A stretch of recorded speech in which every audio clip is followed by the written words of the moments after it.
Good morning, everybody. We're going to wait a couple minutes, let everybody get hop on, and we're going to start probably right at 10 o'clock.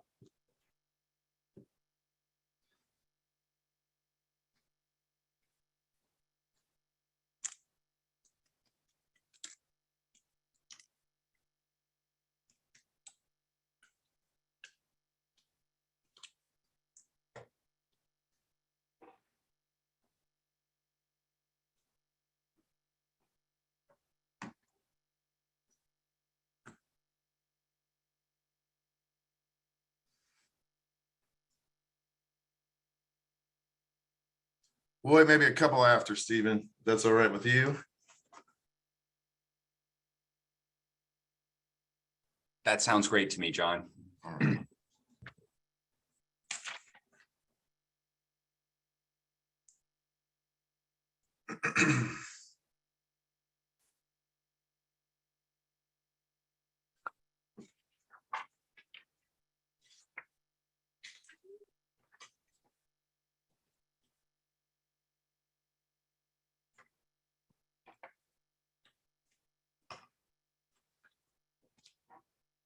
Still kind of dreary outside. It's a 2 coffee kind of morning.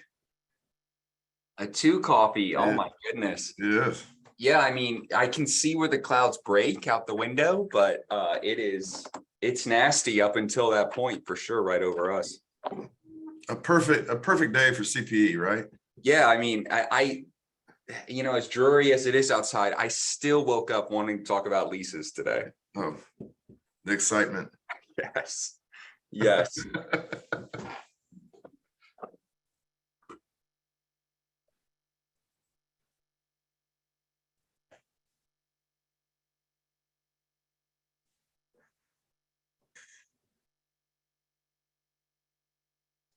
I just note a little shout out. We have a retired partner on the line, Greg Morgan. Thank you, Greg, for joining.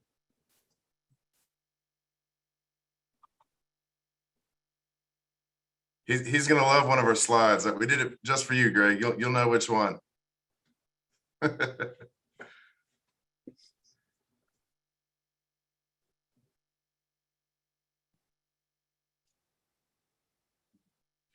All right.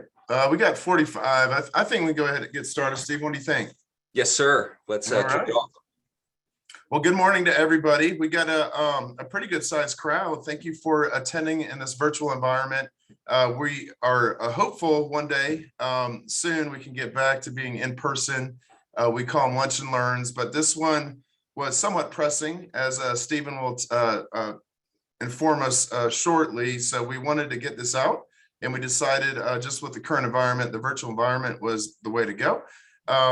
For those who do not know me, my name is John Schultz. I'm a partner here in our Atlanta office. I work in our ES, which is our entrepreneurial services, which is essentially our for-profit, closely held, family-held businesses, and our not-for-profit education sector. And Stephen, I'll let you go ahead and do your introduction and introduce yourself. Yes, good morning, everyone. My name is Stephen Doolittle, a senior manager in our Atlanta office of Molden & Jenkins. I am new actually to the Atlanta area. My wife and I just moved here from Washington, D.C. Just last year, and I started Molden & Jenkins subsequently. My entire career has been with nonprofits and audit and assurance with all range of nonprofits, with a special interest on single audits and uniform guidance. So I have a lot of experience in non-for-profit, but then I also am gaining a lot of new experience in for-profit and everything as well. Excited about our lease presentation today, John. As am I. So we'll get right into it. I'd like to start with just a tad bit of humor this morning, and a bit of humor and a bit of a history lesson. So don't drown me out too much. You might get a chuckle out of a little bit of this, but I know when I say history, a lot of people will just completely glaze over, especially with the weather we're having here in Atlanta today. So, ASU 2016-02 issued on February 25th, 2016, a glorious day in the accounting world that month was. amended and delayed 2 years later in January. It just wasn't right. It just wasn't perfect just yet. There was a lot of hiccups along the way, a lot of pushback. FASB had to change some things. Amended and delayed again in July 2018. So 6 months later, it just needed a bit more time in the oven, as they say, right? Amended again in August 2018. So just 1 month later, minor tweaks here and there. And then amended and delayed one more time in 2018, 2 times in 2019, 1 time in 2020. So as you can see, this is a long running process of 2016-02 and topic 842 going into effect. Essentially, my entire public accounting career over the last 10 years, we have been chatting about ASU 2016-02. And I find that pretty funny in the grand scheme of things. Yeah. And so before you move on, Stephen, I wanted to just share. So when you said it was issued in 16, for my career, it's about 10 years of discussion before that. So I've attended many FASB, AICPA conferences, as many of the attendees have as well. And there was much discussion. So for it to even come to the 2016 be issued originally, there was a lot of discussion and exposure drafts that went out, and a lot of back and forth for years. My career started in 06, and I think it was there was talks about this lease standard even back then. And I just wanted to, Stephen's going to talk about that, but we want to remind everybody really the purpose for the standard. And the purpose essentially is to put that, if you remember, the off-balance sheet commitments, which really we're going to talk about, those operating leases is the big change. Before 840, that was not required to be on the books. It was off-balance sheet debt.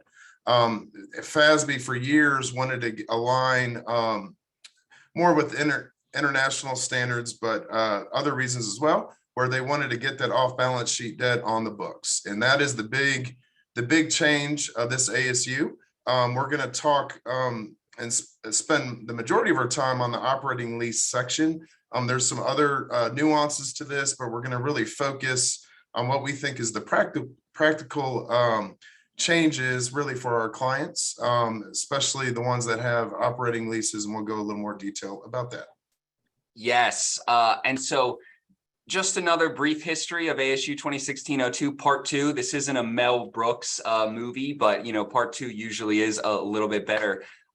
February 2016, it's issued. This is my timeline of the world, right? On the left is back then, on the right is right now. 2016 issued in February.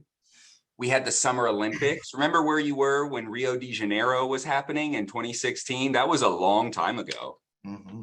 2017, an entire year happened, guys. Like, things happened in 2017. We have to think about that.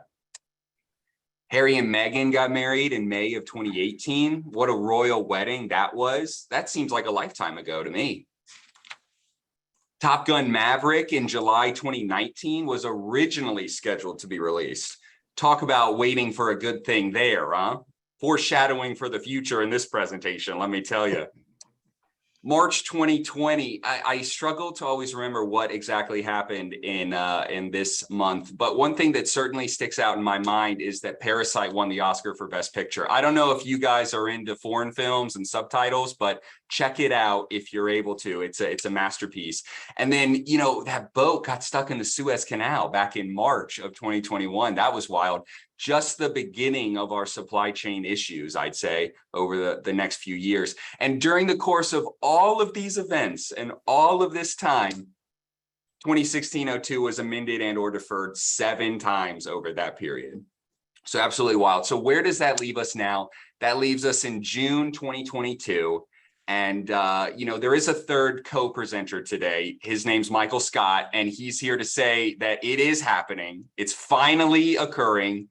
Finally happening. The ASU 842 is finally going into effect. And I put the asterisk there for a certain reason. We'll talk about it. If for public not-for-profits, meaning you have like public debt or something like that, you actually have already adopted this ASU. And for all other NFPs, you have you're going to be adopting this year, FY22 into 23.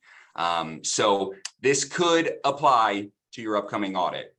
And the year that you're in right now, your fiscal year that you're in right now, is when your implementation needs to occur. So you're in the right place as far as understanding how to get this on your balance sheet and how to get this implemented. So your auditors are happy campers come field work time. Yeah, and just to add real quick, Stephen, so for-profit, non-public companies, which majority of our client base is, and not-for-profits that do not have public debt, this is actually applicable this year. It's fiscal year ending June 30, 2022, and this will be adopted. So if you have a year end is after that, 12/31s, this is the year right now where this is in play. Yes, so let's go over just a quick table of contents about what we're going to talk about today. We're going to talk about definitions and components. I plan on breaking down exactly what these new terms are, how to calculate these new items that we're going to show on our balance sheet moving forward. Then we're going to go into some entries and some great graphs where we do real life examples with we're going to throw you some curveballs. We're going to see if you hit them out of the park. I think you will. We're going to then transition to financial statement presentation. We'll give you some example footnotes. We'll show you where things go on the balance sheet, the cash flow statement. And then hopefully we have time at the end to kind of wrap up with some questions or comments. So let's get right into it. John mentioned kind of already, but at a 30,000 foot level here, that's my airplane at cruising altitude over there. Most operating leases will now be on the balance sheet. And you'll carry an asset, which is going to be called the right of use asset, and you'll carry a liability or a lease liability for every operating lease that you have. So these are kind of the components that will play into this change. And we say most operating leases because there are a few practical expedients, which we'll talk about as well, where maybe we can get away from adding every operating lease that we have. But for the most part, your typical office space and rent and, more or less the reason why you guys are here today is in order, that those leases will apply. Yep. And Stephen, just to remind, a couple of clients have already brought it up, the whole concept of materiality. We will talk about that a little bit, but we're going to walk you through and kind of throw, at least for today's presentation, materiality out the door, because we want you to learn and be knowledgeable of this ASU to make the determination if your client or your company needs to record it. Yes. And so, this slide shows just an informative chart, comparing the differences between what was formerly a capital lease, now known as a finance lease, and an operating lease, and kind of the differences between what will go on the balance sheet, the income statement, and the cash flow. And as John mentioned, we're not going to heavily discuss finance leases in this presentation, but generally, there's not very much change with capital/finance leases moving forward in 842 from topic 840. So nothing really too much to report there, but for the purpose of this presentation, we're focusing mainly on the operating side. Yep. And one thing I did want to add to that, just because we're not going to really talk much about it after this point, is really lease determination has not changed. That is the same. Essentially for, or generally speaking, for a partner that's on, loves that terminology. That was for you, Eric Breland. But when you have a lease or a client has a lease, you have to determine, is it financing or is it operating? And just to remind everybody, the default is you have to go through, and if it meets one of the qualifications, it's a financing lease and it has to be reported that way. If it is not a financing or it doesn't meet one of those criteria, then by default, it is an operating lease. And I just wanted to remind everybody, because some of the language has changed in the ASU, but it's really essentially the same. The 5 criteria, and again, you only have to meet one, is if the lease transfers ownership of the underlying asset to the lessee at the end of the lease term. We do a lot of country club. We have a lot of country clubs that are clients where golf maintenance equipment is very common in this realm, where essentially it's a auto loan or construction equipment loan that over the term and at the end of it, you own it. The second is really the option to purchase for a reasonably certain to exercise at the end of the lease. So that the old terminology, we used to call that a bargain purchase option. It's still the same concept. You pay make the entire lease payments, and at the end of the lease, if you can buy that asset for $1, I've seen $10, $100. You're reasonably certain you'd be kind of stupid not to do so, is what I like to say. That is what this one triggers. The most common one for that is copier leases. That is, at least in my experience, that's what usually the one where that triggers that. The next is the lease term is a major part of the remaining economic life of the underlying asset. That is when it's, if you remember the old terminology, they actually gave you a range, but it's really greater than 75% of the estimated useful life. I still think that's a good metric. It doesn't necessarily have to be the 75%, but it's a good number to use to make that consideration. The next is the same one. The present value of the lease payments are equal or exceed the substantially all of the asset's fair value. So over the life, you're paying the value of it or even more. It's yours. You book it as a present, as a financing lease. And then the last one is a little bit unique. We don't run into much, but if the underlying asset is such specialized nature that they really, there's no one really, they can't resell it or use it again. So what I think of as specialized machinery for industrial production lines or something like that, that would trigger a financing lease as well. So if you go through that and you say no to all of those, you have determined that you have an operating lease, and that going forward is what we're going to be focusing on. Yes. Okay. So before we get into our definitions and everything, we do have our first polling question. Who won the 2021 World Series? I'm not sure I fully remember this one, John. Was this relevant to our city at all? I don't know. Can you hear that, Stephen? I can. I'm hearing something. It doesn't sound good to me though, John. If anybody misses this.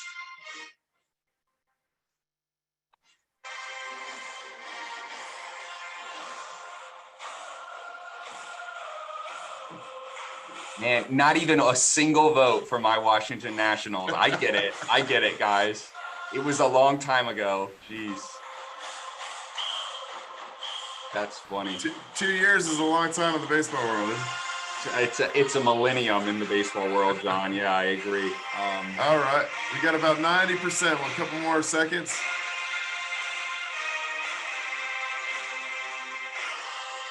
Nice. 94. All right, here we go. We're going to end it.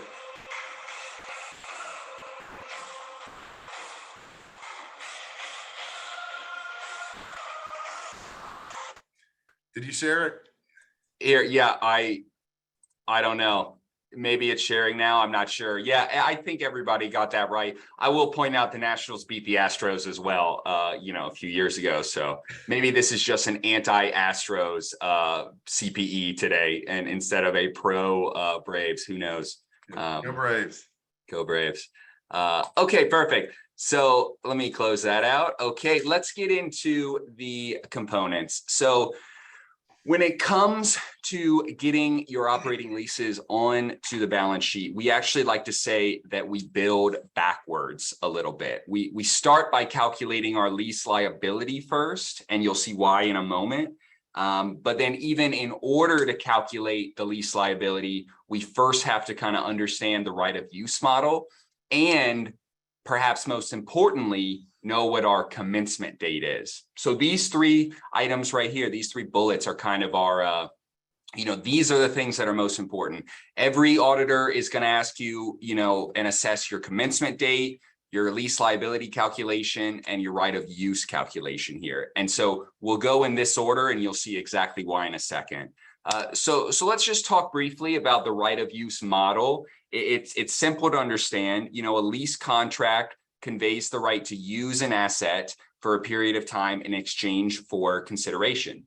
You pay your landlord a lease payment and he or she gives you keys to a building. You're able to use that space for whatever you need it for. So the lessor gives you the right to use the asset and the lessee gives the lease payments back.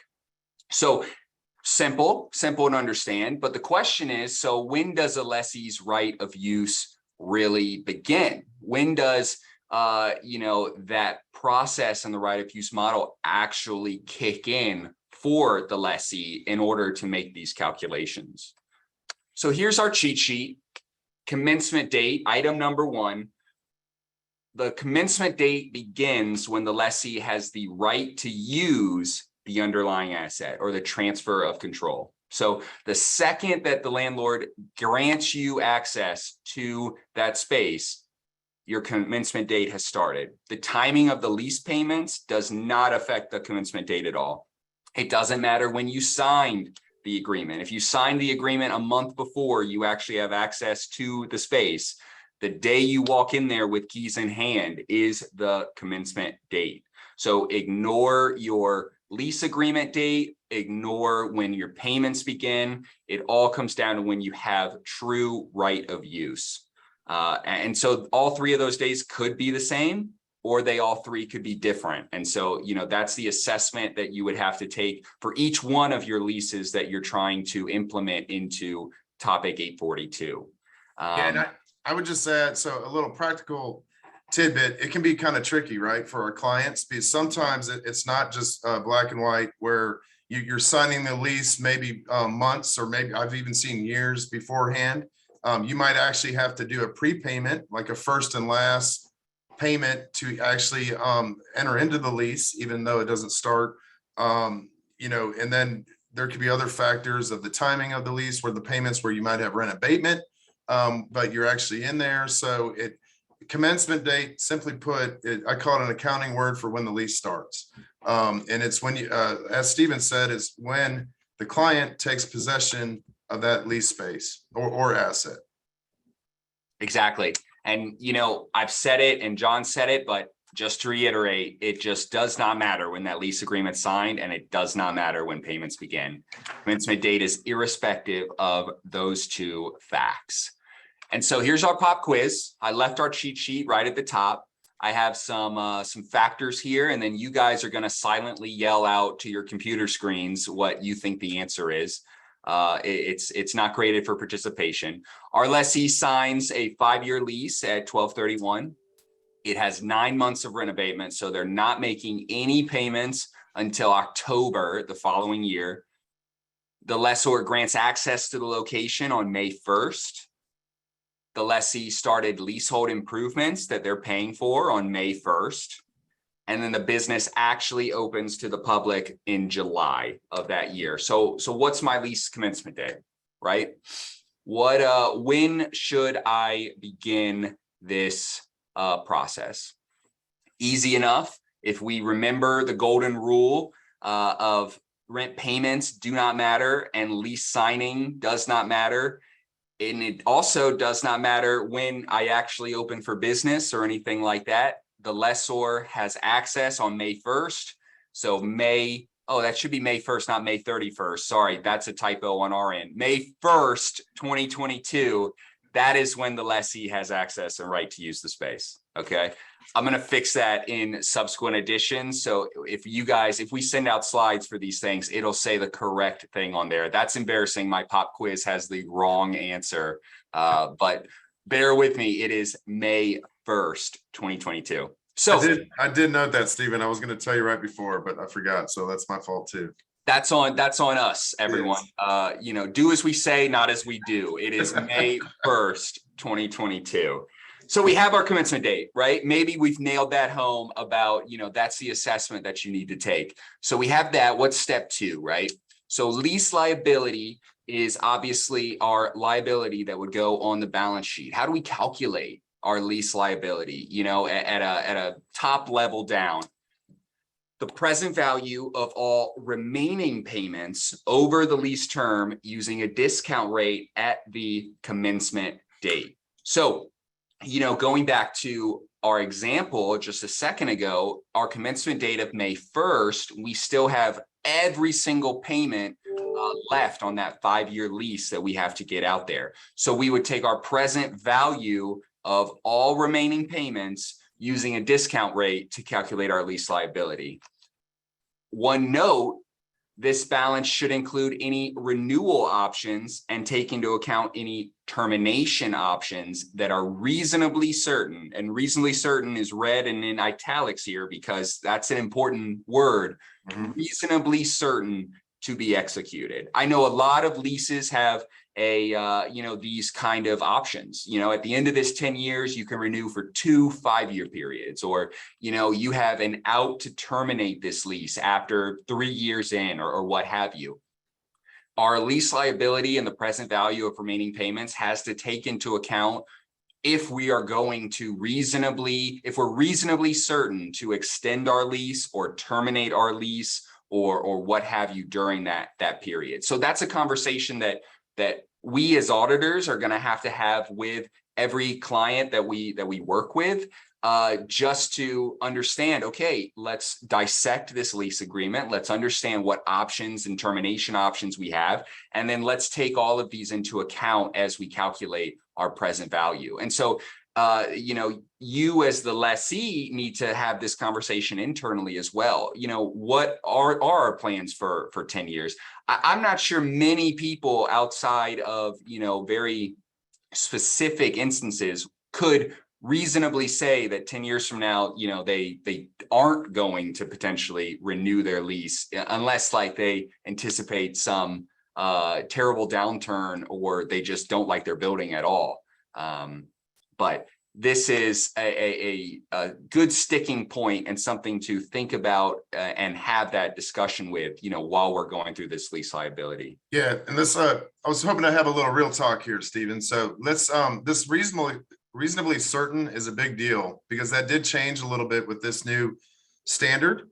And it's something like we can have, like Stephen mentioned, we can have conversations with the client, but at the end of the day, this is something that the client is going to have to decide. And it can range. There's no right or wrong answer to what is reasonably certain. And I think the circumstances and facts can determine that, really what the result is. But it's something that you'll have to decide and really record accordingly.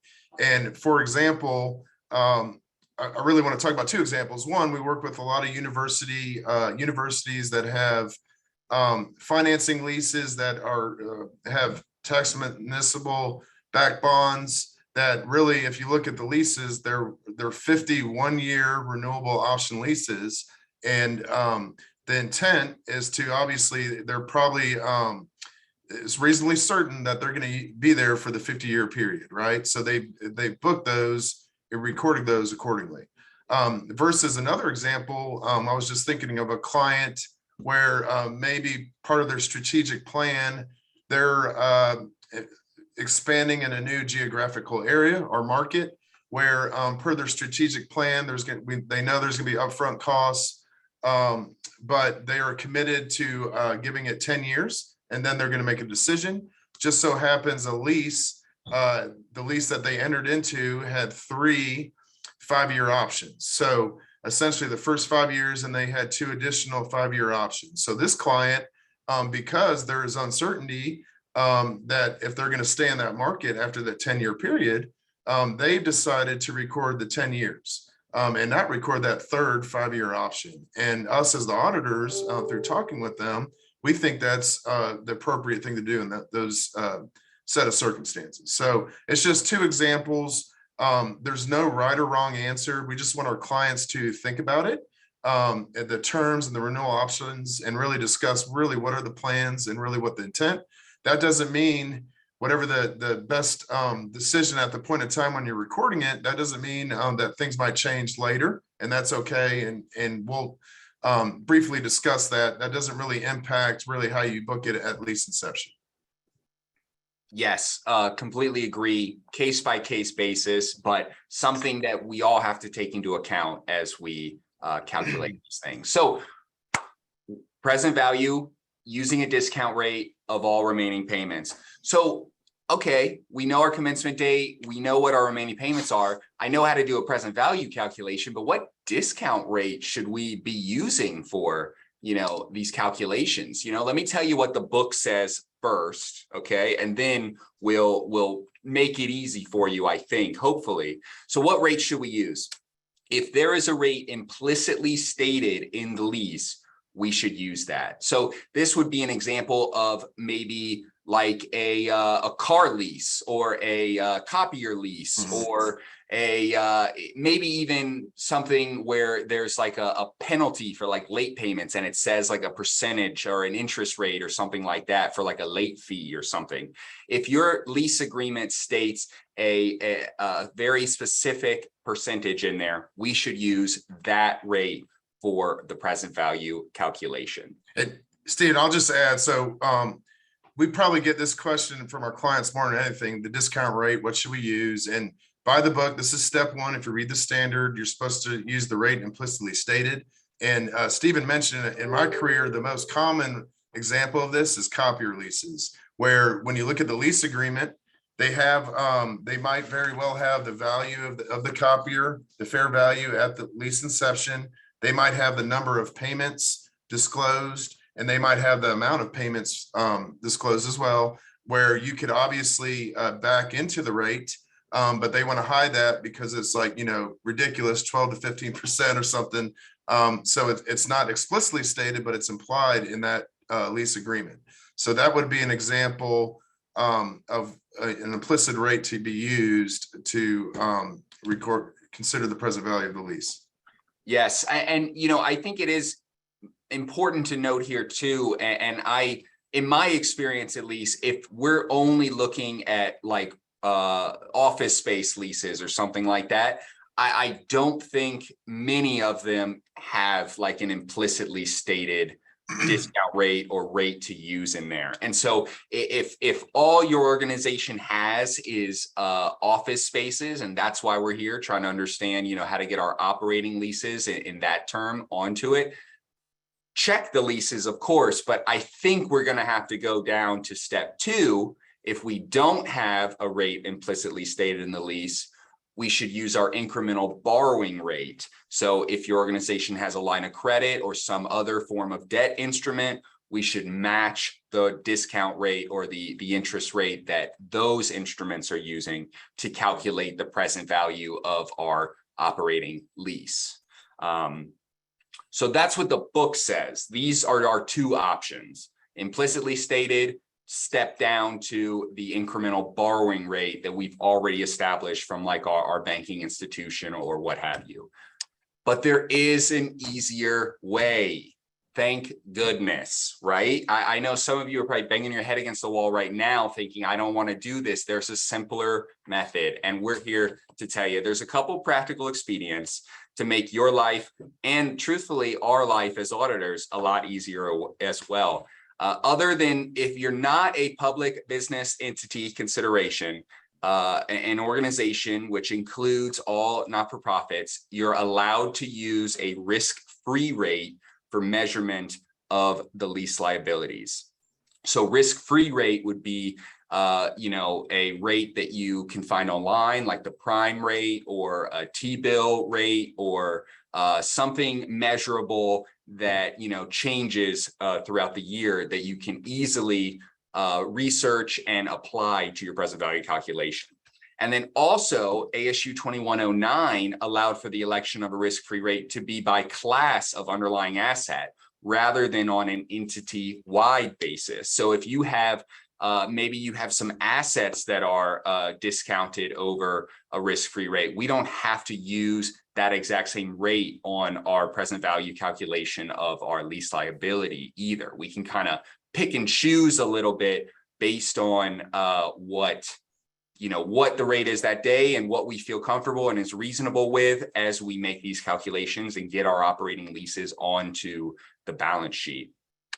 And then both the AICPA and FASB have used a 10-year treasury bill rate as their risk-free rate in example. So if you're looking for an appropriate rate to research online and use for your calculations, I'd look no further than AICPA and FASB. They keep using the 10-year treasury bill, and that's easy to find and locate. You can find it by day even. And so depending on what your commencement date is, that would be the day that you find this rate to use, and then you can make your calculations from there. Yeah. Yes, Stephen, I was just going to add, as auditors, we would not have a problem. I'll tell you right now, if you use this rate. This is what we've been to multiple AICPA and FASB presentations, and every time this is what they use. We have clients that use a 3-month T-bill rate, which is very close. I don't think we'd have a problem with that either. So I think if you want to just take out the worry of what should we use, if you want to use that 10-year bill rate, T-bill rate, at least inception, I think we would not, as auditors, have a problem with that. Yes, I agree. And then one note as well, whatever rate we use on day one of this calculation, that rate's not going to change for the life of the lease. So if we use the 10-year treasury bill rate on May 1st, 2022 for, to calculate our present value, that's going to be the rate for the entire length of our lease there. We're not going to re-up it every year or adjust it or true up or anything like that. Yeah. And just so you know, I looked it up right before today. The 10-year T-bill rate is 3.04%, and yesterday I think it was 3.02. So that's a pretty good rate when considering this. For our audience, nearly all of our clients are non-public public companies, with the few exceptions of a couple public financial institutions. So really, everybody on this call can easily adopt this practical expedient. We did want to remind everybody, with all practical expedients, you do have to disclose it. It's a simple 1-sentence footnote disclosure that you've adopted this, so you don't have to worry about identifying the implicit rate, the incremental borrowing rate. You can go adopt this practical, and you can go right to using the T-bill rate or whatever you feel is appropriate for the risk-free rate. Yes. So we've talked about commencement. We've talked about lease liability, what discount rate to use. Remember, we're building backwards here. It's weird to talk about the liability first, right? But we have to have our liability first to get to our right of use asset. And it's easy. This first bullet will prove it to you, because in order to calculate our right of use asset, we have to take our lease liability that we've already calculated. So our right of use is simply our lease liability that we already have, plus any kind of initial direct costs incurred by the lessee, which I have a slide on in just a second. We'll talk about direct costs, what's good, what's bad, allowed, unallowed. So that's plus those, plus any lease payments made to the lessor at or before the commencement date. So remember, commencement date doesn't matter about when we start paying or when the lease was signed. So if we make payments to the landlord before we actually have right to use the asset, that's going to go into our right of use asset. A good example of this, John and I were talking before, a lot of times you have to pay first and last month's rent, for an operating lease or something like that.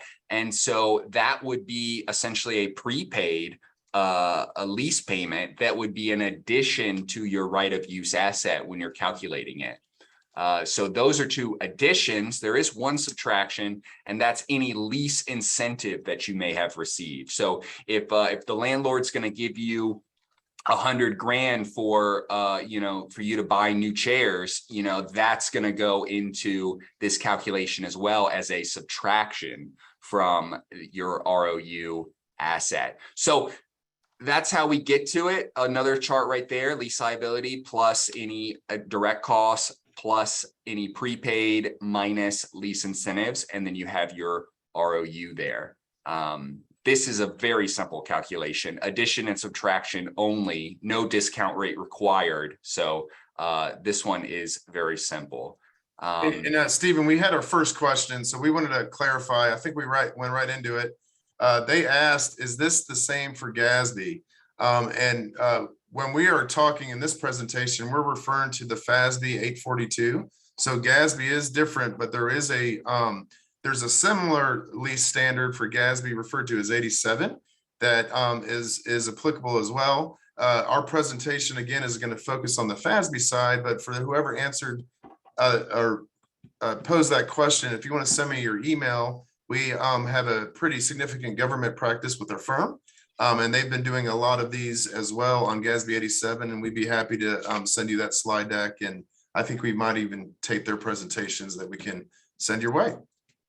Yes, and it might have been a question too, because I know I was mentioning AICPA and FASB and like what discount rates they have used in their examples. I'm not sure what GASB has used in theirs, and so we could figure out as well if the 10-year T-bill rate is applicable and reasonable for a GASB purpose as well. We could figure that out and get back to you as well. All right, so I said I'd mention direct costs, and so here's my slide on that. I have a nice little slide. Ignore the fact that it says FASB in the bottom. I borrowed this with permission. So we have some things that are allowed and not allowed. Generally speaking, there's that buzzword again. Direct costs associated with the lease from an external source should be included, while direct costs associated with the lease from an internal source should be excluded. So just a couple highlights from the two columns on the left. Legal fees associated with the successful execution, that's an external cost that is included, so we can add that to our right of use asset and amortize that over the life of the lease. And then, a couple other highlights, maybe the lease documentation preparation costs, things that are required to get this lease signed. Some good examples over on the excluded side: employee salaries, for people, I guess, that were working exclusively to get this lease done. Advertising, depreciation, these are all internal services that are excluded from additions to direct costs in our ROU. Yeah, and before you move on, Stephen, so a little bit of a real talk again. I think the two that are most common for what will be included are your the first one, we're calling it incentive-based commissions. That's simply put what I think of as commercial realtor commissions, where someone, you might hire a realtor to go find your office space. Part of the deal, they might get 5%. I think it's a little bit higher than a residential rate, but that would be incentive-based commission that you would want to include. And then legal fees, and the key for legal fees, there can be some that are included and some that can be excluded. So what I think of the ones that would be excluded are legal fees that are done during the due diligence process. You might want to do title research, background checks on the lessor. You might want to get some comfort level that they're legitimate, some research, whatever they may be. Those all legal fees incurred before lease execution are excluded, but then legal fees that are contingent and really successful execution of lease would be included. So that's the key difference. What should be included and what should not be included. Great points. Yes, this is a very informative slide, and so everyone should go back to this as they are getting their operating leases together and ensure that they are getting everything they can added to their asset and excluding everything they're supposed to on their asset as well. And I'll just before you go on, I just make a point. It can be tricky, right? So our clients, if you're not sure, of course, reach out to us. We can, of course, have a conversation, kind of walk you through it to come up to the right decision for your set of circumstances. And some of this, especially with the legal fees, I mean, you really got to think about what was happening, the timing of it, what was incurred. So there could be some that are and some are not. So if there's any questions or you have some anxiety about finding the right answer to this, reach out and we'll be happy to help you. Yes, absolutely. So we bring ourselves to polling question number 2, and this is one I've harped on hardcore already. So it should be, again, another 100% success rate. What's considered the commencement date, guys? I keep forgetting, John. We did trick them. This is a couple slides back, so we'll see if they were paying attention. Yeah. I mean, we talked about risk-free rates a lot, so. So this is step 1. What is the commencement date? Numero uno on ASU 2016-02 implementation here. We'll give them a minute. We got about 40 more seconds. It looks like there's 6 that are left. And Stephen, I don't know, administrative, I don't know if we mentioned this in the beginning, but part of the polling questions is you're eligible for CPE credit. So if you want the CPE and you're a licensed CPA and you need it, to get that, you will need to complete the questions. So we try to make them kind of fun and relevant to the presentation, but if you're worried about the CPE, go ahead. And if you're not, no worries. You don't have to participate if you do not like, even though we want you to. All right, we got about 92%. That's pretty good. Yes, perfect. Yes, commencement date, you guys know it. It's when you take possession of the asset. You have the right to use the asset. I think by the end of this presentation, you guys will be dreaming about commencement dates and thinking about all of these things, because I'll say it at least 15 more times during the next 30 to 45 minutes here. But yes, good, great polling question, John. So good. So let's get into part 2, recording the entries. And I promised examples, and you guys will get them 100%. Before we really dive into it, there are a few practical expedients and notes that we think will be very helpful to you. And I alluded to this earlier a little bit. So any kind of donated use of assets with a lease component are not within the scope of topic 842. So those assets fall under the contributions rule of 2018-08 and its subsequent amendments. And so we don't need to assess those leases and get them on our balance sheet and implement this standard if for something like that. Yeah, and Stephen, just to remind, because our audience, it is a little unique. We invited for-profit or ES and not-for-profit. This first comment is only related to not-for-profit. So for-profits, don't worry about this. This is a not-for-profit exception where essentially, if you do have this, simply put, contribution gap supersedes the lease gap. And there's a couple clients, just examples we wanted to share quickly. We're not going to spend too much time in this, but we have a client that actually gets doesn't pay anything for rent, and they get about $5,000. The state has allowed them to use a facility for 10 years. So under that, it's an in-kind contribution, and you actually have to go through the contribution model, consider if there are restrictions or conditions, and if there are any conditions, and in this case there were not, you actually book it as a multi-year unconditional promise to give. So it's a little bit different concept. So if you have that, or if you think you do, or might have a lease term that is significantly below the fair market value, is the other time you might have a component where you have both. So if you are one of those few exceptions and want to talk about it, feel free to reach out. We'd be happy to help you. Absolutely.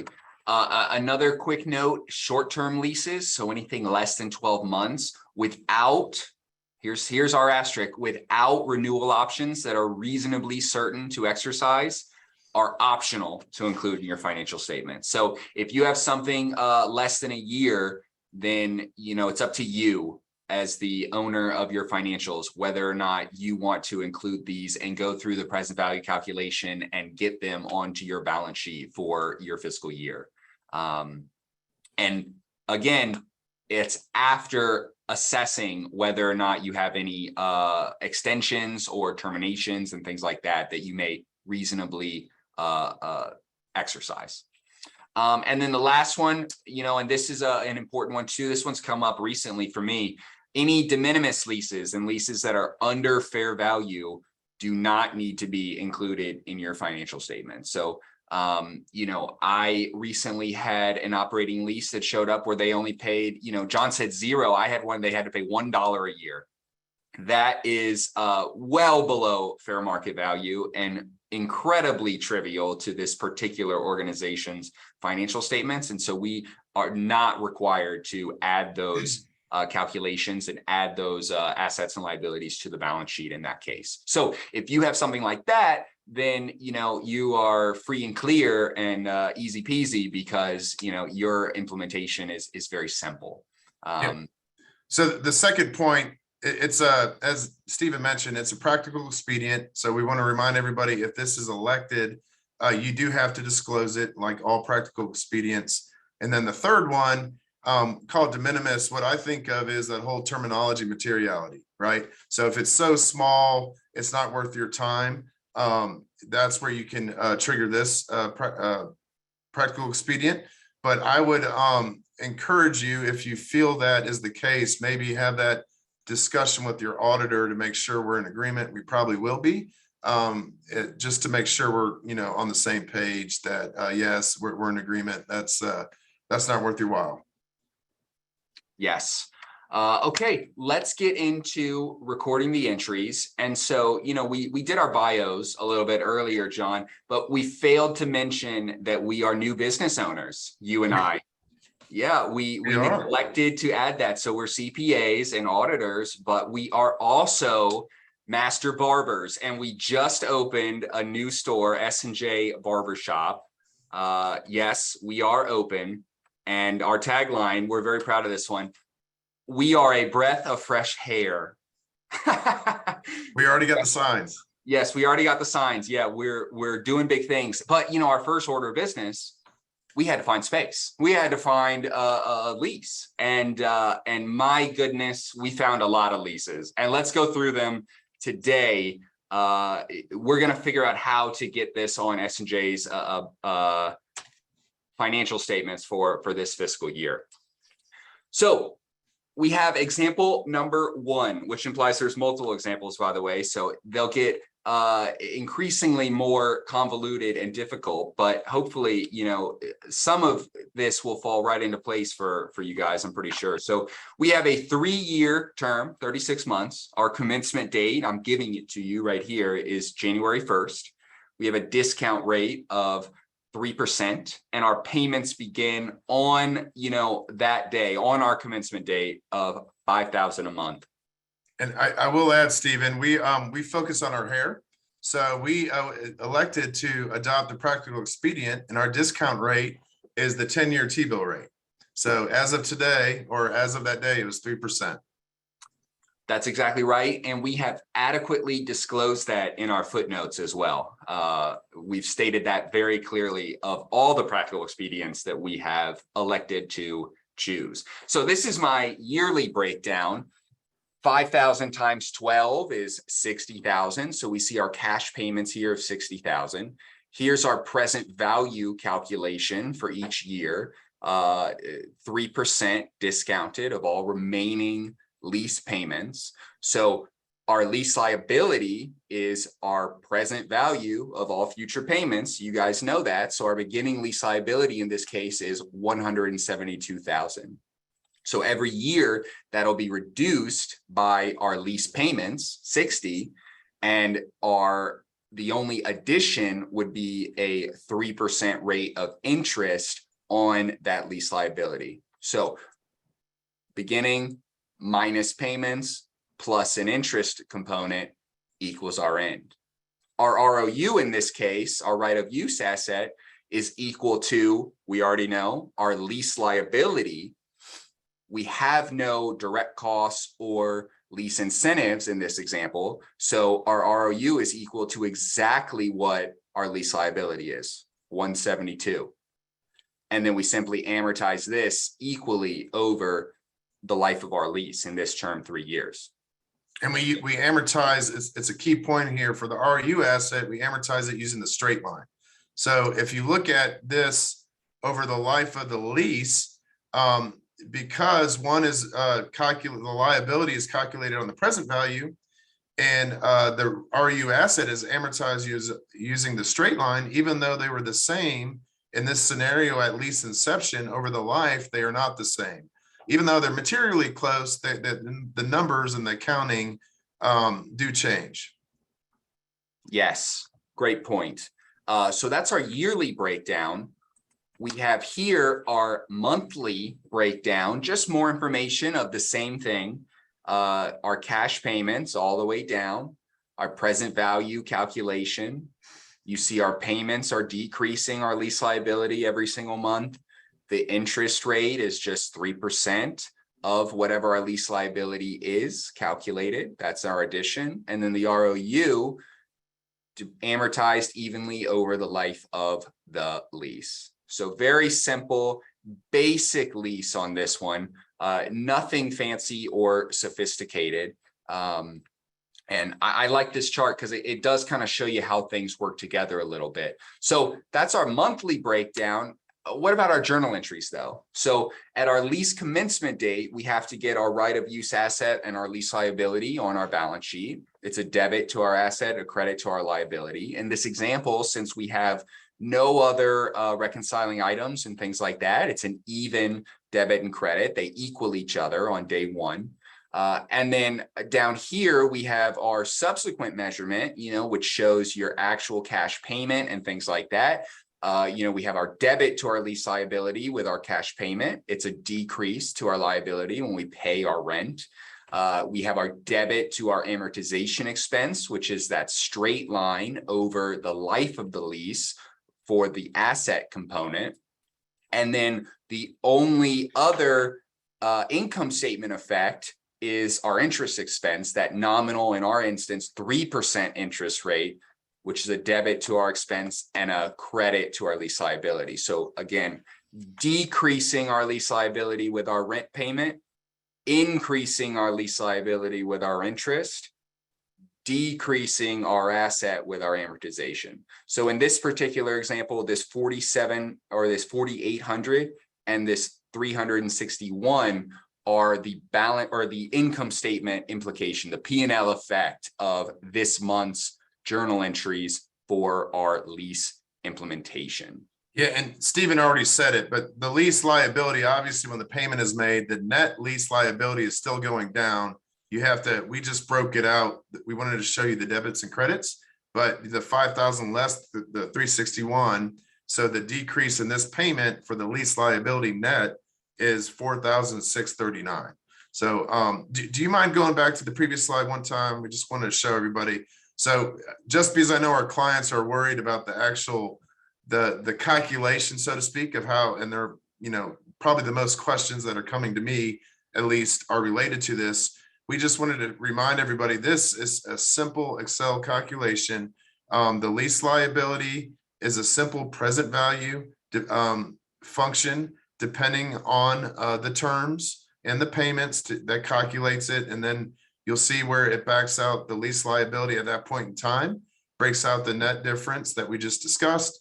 And then the ROU simply is amortized using the straight line over the number of payments. In this case, it's 36. So if anybody has any questions when they're actually completing this, or they want to run it by it, please send it over. We'd be happy to walk you through it. But we didn't want to, we wanted to start with an easy one. I suspect a lot of our clients, a lot of the leases are this straightforward, and they're going to be simple as this. So we'd be happy to help in any way, but we kind of wanted to at least go through a couple of these journal entries to show you what will need to be considered. Yes. So, I agree that hopefully primarily a lot of your operating leases and office space, for instance, are very basic, like example one. But I think a lot of organizations will have something more like example two, John. Honestly, let's talk about rent escalation. So in this example, we have the exact same. Actually, it should be 3-year term. My goodness, 2 typos in this presentation. Now, I'm apologies again. Commencement date is still January 1, discount rate 3%, and our payments still begin on the first of the year, $5,000 still a month. However, now we have a 5,000 or a 5%, sorry, increase in payments every single year. So our $5,000 goes up 5% every January 1st. And we have 15,000 of allowable direct costs that we want to add into this calculation as well. Did everybody have bells just go off when he said direct costs? Because I did. That was the direct costs. Let's remind everybody that is one of the triggers, or what I call reconciling items, that can differentiate your lease liability from your ROU asset. So that's why it's in red, and we wanted to point that out. But that's one of the three, and in this example kind of puts that into play. Yes. So again, our 3-year kind of summary here. First year, 60,000, 12 times $5,000. Then we have our 5% increase. So we see our cash payments are going up every single year. That's going to directly affect our present value calculation of remaining payments, since our payments are increasing. So now our present value in this calculation is a little bit higher. Our lease liability beginning equals our present value still. So that's our calculation here. Same principle as before, minus payments plus any interest during the year and months applicable. Our ROU, like John said, this is where things get a little bit more difficult. Our ROU, as you recall, is our lease liability plus any direct costs associated. So we start with 180,948 plus 15, we end at 195,948. So just like he said, this is where these two numbers are going to start getting a little bit more distance between them, but it's an easy understanding about where the difference is coming from. And then just like the other way, amortize evenly over the life of this 3-year term. And if you're curious what the direct costs were, we used a family member that's a realtor that helped us out. We were hoping to get a deal, but they did not give us a deal that we were hoping for. So we had to pay. We're still a little salty about that. Yeah, I'm not getting them a Christmas present this year, No, John. They're not on the Christmas card list for sure. No, they're certainly not. So here's our annual breakdown. Again, our monthly breakdown here. Important to note, we've changed the escalation. So we have 5,000 our first year, 5% increase in our second year, another 5% increase down in year 3. Everything else in these next columns is exactly the same. Present lease liability equals our present value down here. Our reduction by our lease payment, which escalates, as you see. The interest rate, still easy calculation. Ending lease liability. The ROU, take our beginning lease plus any direct costs. In this case, it's 15,000. We have 195,947 amortized over the life of the lease there. Easy peasy, warm and fuzzies, I think, potentially. End with 0 at the bottom. What are our journal entries for this one? Little bit different at our initial measurement. At our lease commencement date, obviously our right of use is higher than our lease liability. And so we have our lease liability at 180. There's an additional credit, which would be our initial direct costs. Obviously, we've paid, in our example, we paid our family member who overcharged us for the legal fees that were necessary. And so Thanksgiving will be strange this year. However, we had to pay the 15,000 out. So this is already a liability or accounts payable or accrual in your balance sheet. And so this is the calculation to get it on there. Our subsequent measurement, I picked a year later in this instance, just so we could see our rent, our higher rent number. So again, pay our rent just like we're supposed to, decrease the lease liability by whatever our cash payment is. Our amortization expense is straight lined over the course of the lease from whatever our beginning ROU is. And then our interest expense component, which increases the lease liability here. So again, our P&L effect is this number plus this number for this particular month and this example. And Stephen, one thing to add, so what we're calling it for example purposes to tick and tie to the amortization schedule, we're calling it RU amortization expense, but in reality, in financial statements, it's probably going to be called rent expense, right? That's not going to change. So we're showing you the debit and credits here, but I think in the end product, you're still going to see it referred to as rent expense. Yes, agreed. Okay, so let's get into, so we have rent escalation. You just, you've alluded to it in the past a little bit, and so have I with my examples. Let's talk about now we have rent abatement.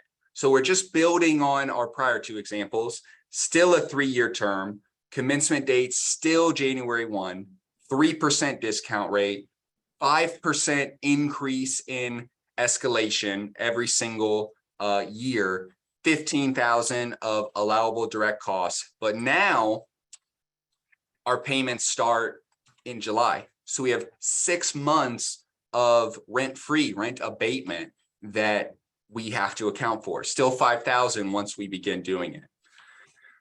So here's our yearly breakdown again. The biggest change is this first year right here. Our payments are essentially cut in half because half the year we're not paying the landlord at all. So our cash payment dramatically decreases, which therefore decreases our present value for that first year, which in total decreases our lease liability. Usually our lease liability has been around like 170, something like that. Now we're down to like 150 because of this rent abatement that we're able to capitalize on. 151, our beginning lease, reduction by the payments that we've actually paid, addition to the interest, ending balance, our ROU. We still have this 15,000 of allowable direct costs. So our ROU is our lease liability plus any allowable directs. So 151 plus 15, 166,000. Say it with me, amortized over the life of the lease, right? That's right. One thing to add, because someone's actually brought this up before. So rent abatement, even though it's definitely an incentive, right? And like, yeah, we're going to sign that lease. We're getting 6 months free or whatever it is, this case, heck yeah, no brainer. We're going to do it. But in the terminology of this ASU, rent abatement does not meet the definition of lease incentive. So when we're doing that calculation from lease liability to ROU, you would not consider rent abatement for the lease incentive. So we wanted to be very clear about that. That's referring to cash lease incentives that we're going to go, don't want to step ahead too far ahead, but I think we're going to discuss shortly. So I just wanted to be sure to be very clear about that. Yes, great clarification. Here's our monthly breakdown. Biggest change, like we've discussed, cash payment is nil for the first 6 months of our first year here. Again, present value is zero, so that dramatically decreases our beginning lease liability of 151. Same exact calculation with all of these, decreased by our payment, increased by our interest, ending balance over here.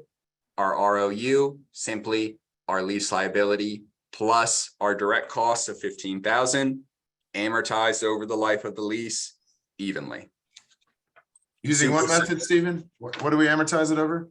The life of the lease, sir. Yes. Important to note. Thank you for that clarification. I don't know if I've mentioned that. So the journal entries here, I've added 2 because, I wanted to show the abatement and the payment. Again, our initial measurement is the exact same as example 2, where we have the direct costs that we are paying for. Our right of use and our lease liability. In this example, what's different from lease 2, like I've mentioned, the lease liability is lower because of less present value payments, because fewer payments in general, which is great. So same journal entry and calculations. Here we are on the month before we are starting to pay. As you see, our lease payment is 0. We pay nothing that year or that month, sorry. But we still amortize our right of use asset over the life, so evenly there. And then we still have an interest expense component that we do add. So that's actually good to note. Going back one slide here, our lease liability is actually growing, in this example, very, not by a lot, but for the first 6 months of our rent abatement, our lease liability is increasing rather than decreasing, which it is for the rest of the months in the lease there. So not to be alarmed when you see your liability rising instead of falling during any kind of rent abatement period. Yeah, and that concept in general, even under the old standard, you would actually, when you were not paying, you would actually book the lease liability for those periods when you weren't, and then over the time it would reduce. So a little bit different in the nuts and bolts, but it's still the same concept that related to rent abatement. That does not change. Absolutely. And so here was our rent-free period. Over here, exactly 1 year later. What a difference 1 year can make. Now we're making payments again. This includes our rent escalation here. And look at that. The amortization is exactly the same 1 year later because we amortize it evenly over the life of the lease. The interest expense, simple calculation, again, increasing our lease liability there. Our P&L effect, this number plus this number for the month. What's it called, John? Rent expense, right? That's right. Yes, perfect. Okay, I know what you guys are thinking. Can it get any more challenging? And potentially it can. There's one more bit. We have one more example, and now this is the kitchen sink, right? We're throwing everything at you here. Now we have a lease incentive, okay?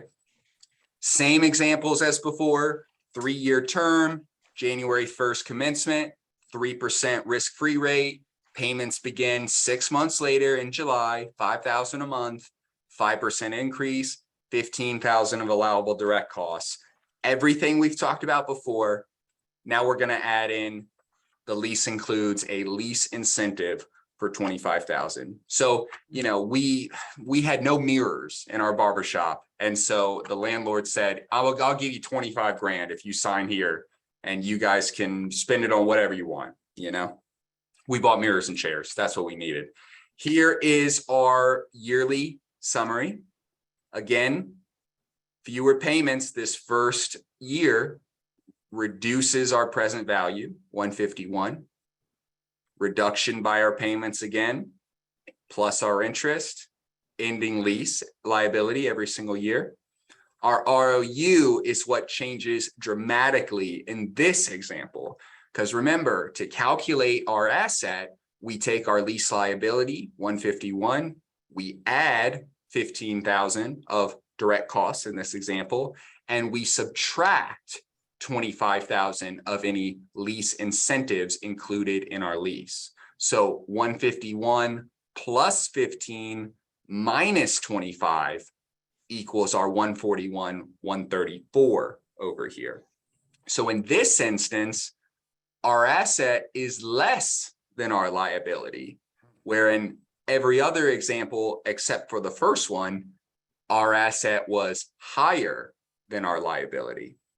Again, all right, I was going to say, Stephen, let's have a real talk break for a minute. So in my career, I think there's the two most common lease incentives that I've seen are two scenarios. The first is where maybe the lessor is really going after the lessee and they really want you to sign the lease, but the lessee might have 6 months left on a previous lease that the new lessor is saying, you know what, we're going to give you, we're going to pay the remaining amount. We're going to give you money so you can cut a check to the previous lessor for the remaining terms of 60,000. And then we're going to give you additional $40,000 to do whatever you need to get the property right.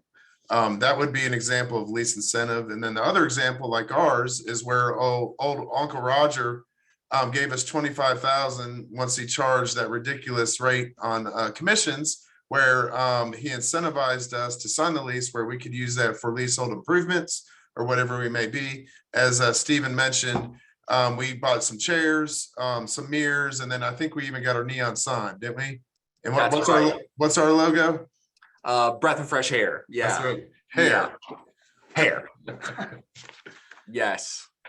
Okay, so our monthly breakdown, as you guys see, the only difference in this one from the other previous examples is our beginning ROU here, 151 plus 15 minus 25,000 of lease incentive gets us to our beginning balance here for our ROU. I didn't even say it that time. You guys just heard me say it. That's how ingrained I have you guys at this point with these calculations. Our journal entries, very simple. Our initial measurement changes on this one where we have a cash incentive. So our landlord in our example gave us 25,000. That's a debit to our bank account. And everything else is what you have seen previously. And, you know, again, here we are 1 year later, we have our rent escalation, we have our ROU amortization expense, and our interest expense component, our rent expense in total here. Good. Okay, that was recording the entries. I don't think that went so bad, John, with the math and things like that. I think we did a good job explaining that, hopefully. I think our audience did a great job understanding, and I haven't seen any questions, so that's good news. I agree. So that's how we get it on there. Let's talk about financial statement presentation quickly, and you know, talk about how we're able to adopt this transition. So we do have two options for implementation on your financial statements. The first option is to retrospectively adopt this ASU to each prior period reporting in your financial statements. And so go back to the earliest year that is reported in your financials and adopt it in that year. So in this example, let's say you're doing your FY22 audit, you show comparative financial statements. So you have FY21 data and numbers in there. You're going to go back to 21, restate your balance sheet and include the adoption of these calculations. That's option number one. So that way your comparative statements are still truly comparative. That's important. Option two, you can retrospectively make these changes at the beginning of the current period through a cumulative effect adjustment to equity. So again, if you're showing comparative financial statements, in option two, you're allowed just to do it in the current year. So if you have 22 data and 21 data, you are allowed to just do implementation in 22 and have 21 on there without this right of use or lease liability. Here's just a quick chart of exactly what I just said. Two options, option one, option two, retrospectively to the opening balance of the prior year. Option two, just do it in the current year. It really is up to you about what your preference is. I think personally, and maybe from a auditor standpoint, I think it would look better if we go back to the prior year and restate that one as well. So then our statements are truly comparative. However, it's your financials. It's up to you and what your readers and board and, you know, trustees or whoever is interested in having. And so you have two options in the implementation of getting these things on. We'll get into polling question number 3, and this is just a general question. How many leases does your organization have? I'm very curious, you know, what the general population and room is here.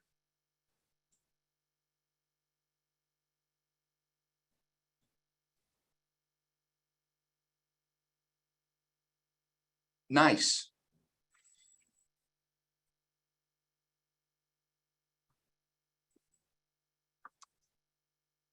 Nice. We'll give a few more minutes.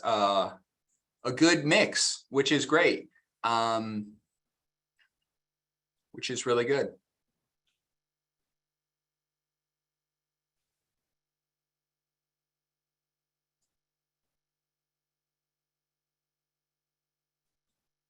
Great. And I will say as well, don't go too far because there is a polling question 4 right after this one. We're doing back to back here as we get through. So yes, so you guys should see the results right now. I'm glad that we have a good mix here. Obviously, I think we've said it, but I'll restate it. This procedure of doing present value and assessing commencement date and things like that will go for each lease that you have. So if you have one, maybe it's a simple, calculation. If you have more than one, more than 10, 3 to 5, whatever you have, you'll have to do this for each individual lease and kind of make a, kind of a bigger work paper, I'd say, a bigger schedule reconciliation to get everything summarized so that it can roll up into one ROU and one lease liability on your balance sheet. Okay, good. Let's move on to our back-to-back. This one is an easy one. Have you found this presentation helpful at all? I think I put you in a box a little bit, but I don't know if anybody really disagrees. I like D a lot. I like question D. Thank you. Answer D rather.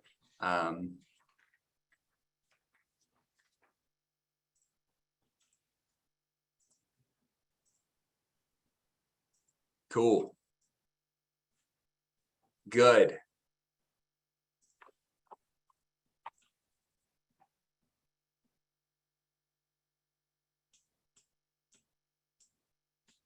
I'm glad. I know there's no option, but I'm glad everyone said yes. That's very kind of everyone. Thank you. Good. Excellent. Okay. So I know we have we're short on a little bit of time here, but this next part is critical, and so I'll run through it at a slightly quicker pace. So part 3, the financial statement presentation, we wanted to show where these things go on the balance sheet and things like that. Since the right of use asset is both non-current and current and not PP&E, it needs to be identified separately.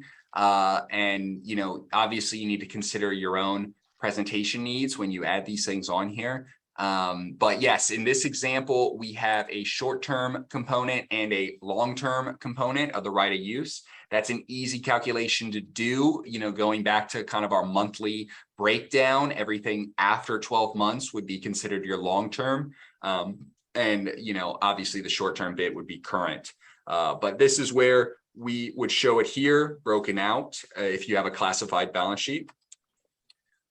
Here we go in the liabilities, similar to notes payable. If you have other long-term liabilities, the current portion should be presented separately. In this case, there is no current portion, or sorry, there is actually, it's just not highlighted. It's that 106 up here, this current portion right here. So we have broken it out, current and long-term as well. And then one note too, if you have both operating and financing leases, they're going to need to be presented separately. So in this example, we have separated out the operating and the finance. Those are presented separately and calculated separately. Yes, so good to know there. Moving to the cash flow statement. The cash flow is probably going to be I'll say weirdest. It's going to look the strangest, I'd say, in your year of implementation, simply because it's going to be a large increase in that current year. And then over time, it will flatten out, obviously, as the change is much more nominal and smaller. This is a good example of what I'm talking about. In this cash flow, there was implementation in this initial year. They early adopted, and they took option 2, where they did not go back to 2017. So this one, they have a large increase in their lease liability and ROU asset in the current year. And it looks strange since there's nothing previously However, this is allowed. This is a allowable adoption method. Let's talk about footnotes. I love footnotes. Everyone loves footnotes. You are required to disclose the quantitative and qualitative information about the following. We have to talk about the leases. We have to talk about our significant judgments, and we have to talk about the amounts that we've recognized in the financial statements related to those leases. So I'll talk about each one of these three quickly. So for the lease, what goes into the required footnote? What's it for? Is it office space? Is it vehicles? Let's describe what the lease is. We need to add the terms. If there's variable terms, if there's escalation, something like that. We need to talk about if there's an existence of any termination or extension clauses. It's got to be written and disclosed in our footnote. And then we need to talk about if there's any residual value of our lease as well, if there's any guarantees or restrictions or covenants associated with the lease. So these are the bullet points to describe what we have to say about the lease in our footnote.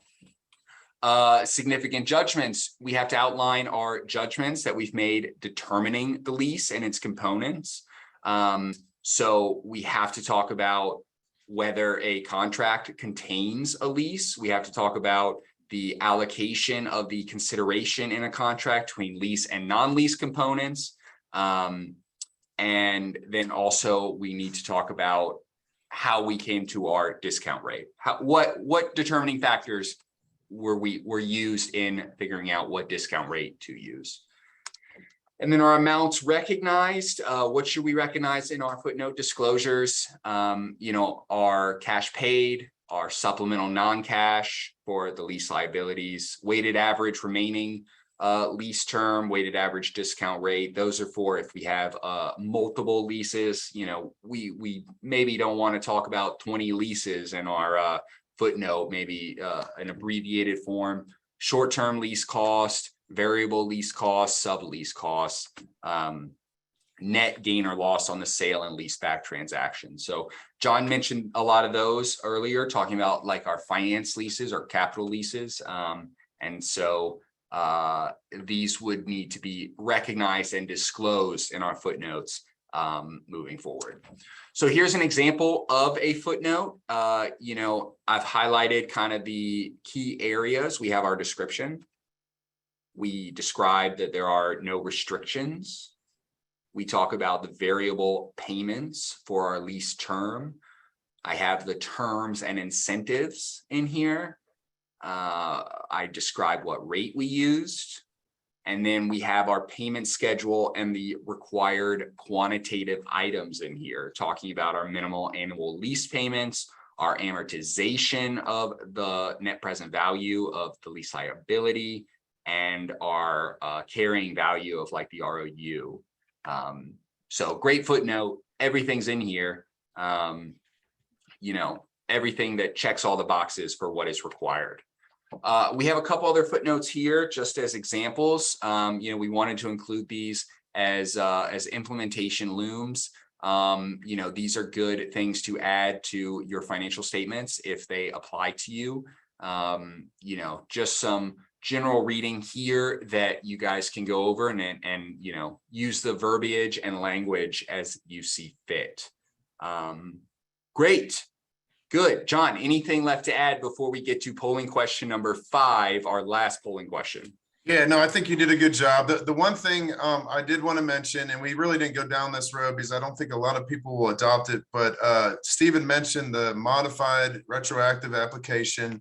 I think simply put, that's where you're already in a lease and you don't want to go back if you're issuing comparative statements and recalculate the full impact on the comparative presentation. But in this, the few exceptions where maybe a client wants to, I did want to mention how that will go down. You actually will, very similar to a prior period adjustment.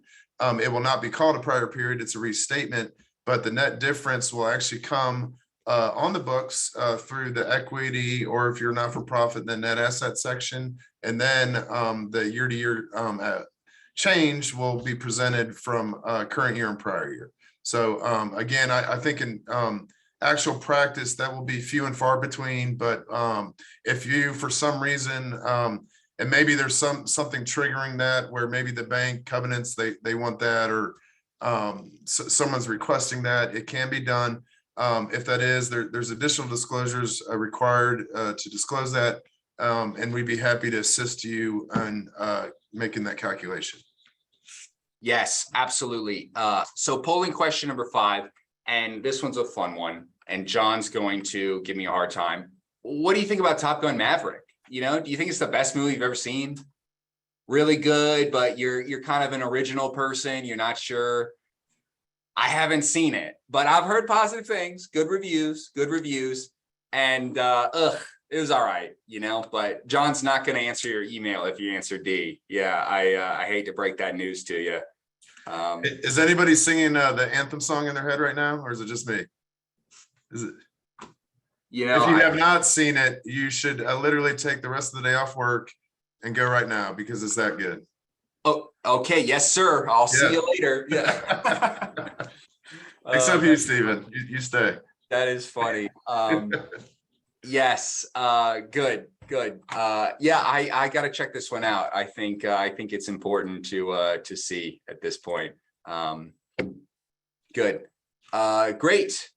Well, while that's finishing up, I will, just put our contact information and things up on the screen here. Our email and office phone is there.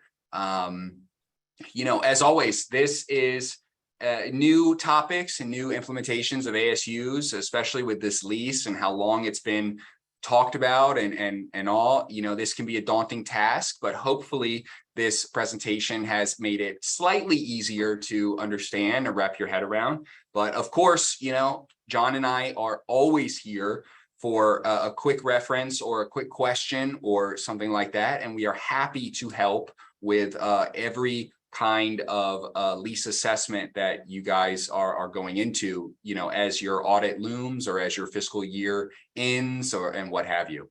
Absolutely. And if you've heard me typing, I've actually been trying to answer these questions in real time. There's a couple more that I will respond to, but I don't think a good use of the audience time we won't talk about now. But I did want to mention that our marketing team, Danielle, did a great job of putting this together. So we wanted to thank her. And we will be putting this, it has been recorded. So for clients that weren't able to attend, it will be on our website, as well as our slide deck will be out on our website. And if you need it even sooner, I give it a couple days, but if for some reason you want it sooner, feel free to email myself or Steven, and we'd be happy to send it to you. But we appreciate everybody's time, and good luck getting these leases on the books. And as Steven said, if there's anything we can do to help, please let us know. Absolutely. Have a good day, guys. Take care.